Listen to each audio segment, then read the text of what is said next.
This is something we've been talking forever. But now they've discovered it with $1 billion research. And I have seen hundreds and thousands of people who just become healthy and well. If something appears on my plate, if I just feel this, I know what to eat and what not to eat. You eat something today and see, just learn to observe how agile and how active your body feels after eating this food.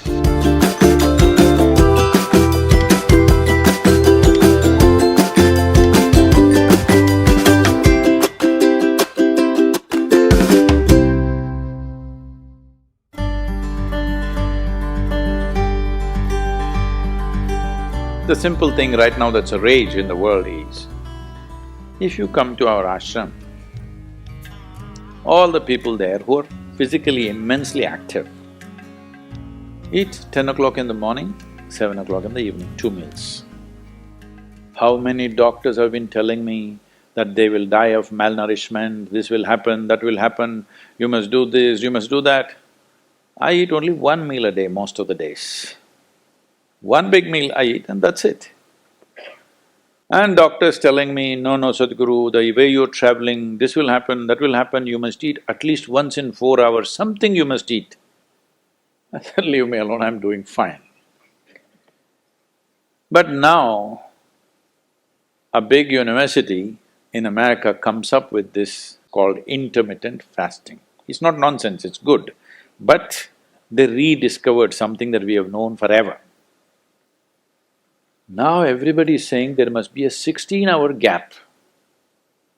Then all your ailments will go away. What the hell were we saying all these thousands of years? The simple thing is, there are many aspects to this, psychological, physiological. But now cancer is on the rise in the world. A cancerous cell is like a criminal in the society. All of us have in our bodies. Only if they become… their concentration becomes more than what they should be, or they gang up and locate themselves in one place, they become like organized crime. There are pickpockets in Kochi, I'm sure. Hello? There are small-time criminals, individually operating in twos and threes. We don't take it very seriously, we leave it because it happens.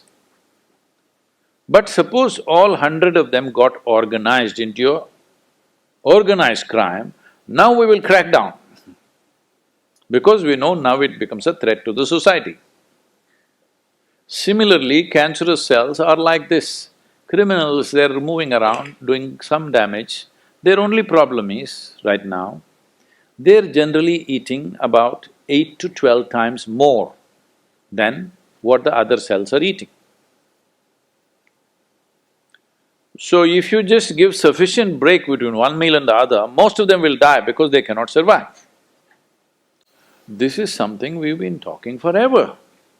But now they've discovered it with $1 billion research. And I have seen hundreds and thousands of people who just become healthy and well simply because they're not fueling up all the time when the tank is filling. In the yoga center, all the time people are physically active. So everybody is very hungry by the time it's 3:30, 4 o'clock in the evening, they're extremely hungry. But we learn to live with that because empty stomach and hunger are two different things. Hunger means your energy levels start dropping. But empty stomach is a good thing. In the yogic sciences, today modern science also is coming in line with this. But what we know by our experience, you will spend $1 billion to come there. Because research is all about how many $1 million, that's how it is. Your body and your brain works at its best only when your stomach is empty. So we always make sure we eat in such a way, how much ever we eat, our stomach must be always empty within 2 to 2.5 hours' time maximum. So we go to bed hungry always. People think they cannot sleep. They can sleep. On an average, for 25 years on an average, I slept only 2.5 to 3 hours. These days I'm getting little lazy and sleeping anywhere between 3.5 to 4.5 hours in spite of the level of travel that I have. When I say level of travel, if I say my level of travel in the next few days, you will fall off your chair. Yes? Should I tell you? No, not necessarily. Because in the next 10 days, I'm in 5 different countries doing I don't know how many events, all kinds of events.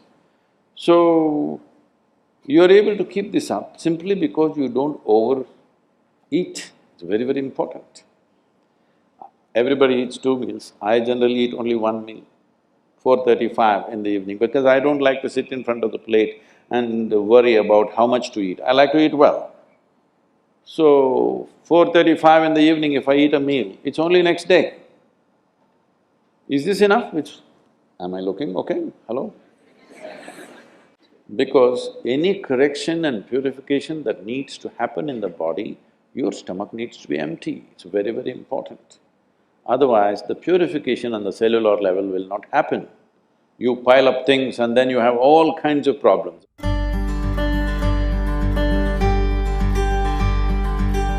When you… when you don't touch the food, you do not know what it is. If food is not good enough to be touched, I don't know how it's good enough to be eaten. So we should not have listened to our mothers and we should eat with our fingers because touching our food helps us stay in contact with it. You can… the cleanliness of your hands is entirely in your hands. The cleanliness of the fork is not entirely in your hands. This is true.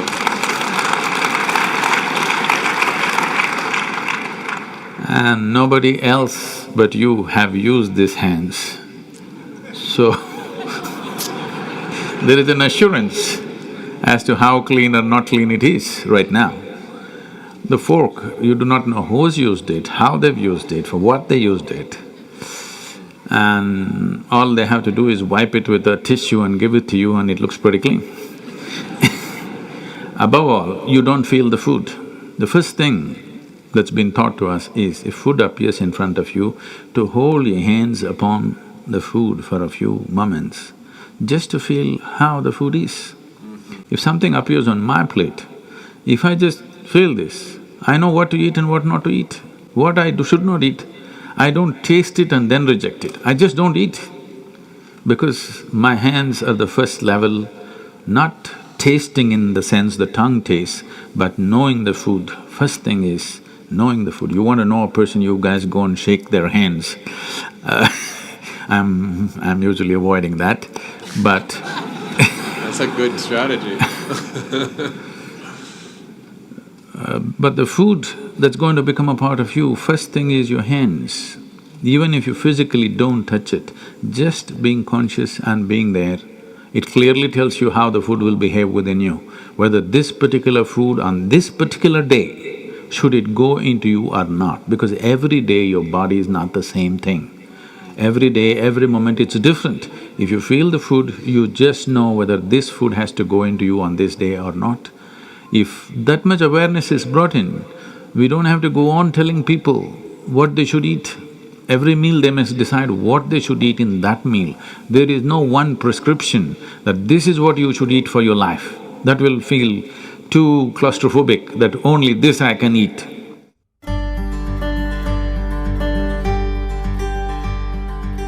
Your selection of food and consumption of food also must happen consciously. More than what you eat, how you eat it is also equally important. When I say how you eat it, these are all live substances. Every one of them had a life of their own, whether it's a plant, animal, vegetable, every one of them had a life of their own. Now in some way, you're making food out of it, you must consume it with utmost gratitude. If you approach it with a certain sense of gratitude and reverence towards the food that you eat, when I say reverence, it may feel like too much for you, but I'm asking you, let's say we put you in a room and you had nothing to eat for 5 days. If God appears in front of you, what will you ask for? Food? So that's how important it is. You must understand the food on your plate is not just a substance, it is not a material, it is not a commodity, it is life. It is the life-making material for you. So you must treat it as such. Right now, when it's on the plate, when it's out there, it has no value, but the moment you consume it and it becomes your flesh and blood, now suddenly it's of immense value. Why do we live like this? It's very important when it comes on your plate itself, you must treat it as a part of yourself. With great reverence, you must consume. Just the way you consume it, if you change that, food will behave very differently within you. This is what consciousness means. If people say your consciousness has no impact on your life, only chemical structures have impact, I'm very sorry for them because that's not how life works. Human consciousness has a deep and profound impact on everything that we touch, especially the food that we are making another life as a part of ourselves. When we are doing such an act, it's very, very important we treat it with utmost gratitude and reverence.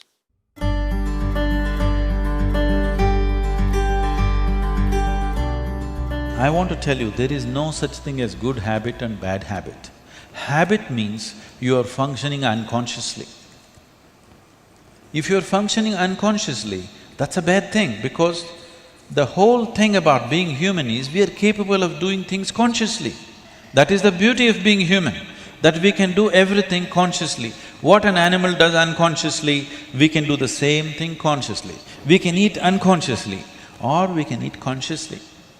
We can breathe unconsciously or we can breathe consciously. Everything that we can do it consciously.